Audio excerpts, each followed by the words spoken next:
ఒకడంటాడు కొండకి నడిచొస్తానంటాడు, ఒకడంటాడు స్వామి మీ హుండీలో 5 రూపాయలు వేస్తానంటాడు. ఇప్పుడు వీటిని మొక్కులు అంటారు. మొక్కు అన్న మాట మీరు జాగ్రత్తగా గమనించాలి. వెంకటేశ్వర స్వామి వారి హృదయం ప్రకారం అయితే వ్యాపారము కాదు. అది పాపము వలన దుఃఖం వస్తోందని వాడు తెలుసుకోవాలి. తెలుసుకుని పిలిచావు పరమేశ్వరుణ్ణి, ఆయన ఏం చేస్తాడు? నేను ఆదుకోకపోతే ఎవరు ఆదుకుంటారు లక్ష్మి? అందుకుని ఉంటాను ఈ కలియుగంలో వెంకటాచలం మీద. ఎవడు ఎక్కడ ఎంత మౌనంగా లోపల లోపల పిలిచినా నాకు వినపడుతుంది.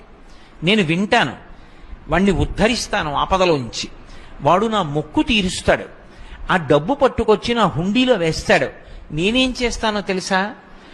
పరమధర్మాత్ముడు నన్ను చూడకుండా ఉండలేక, నాన్నగారిని చూడకుండా ఉండలేక వచ్చినటువంటి కొడుకులా, నన్ను చూడకుండా ఉండలేక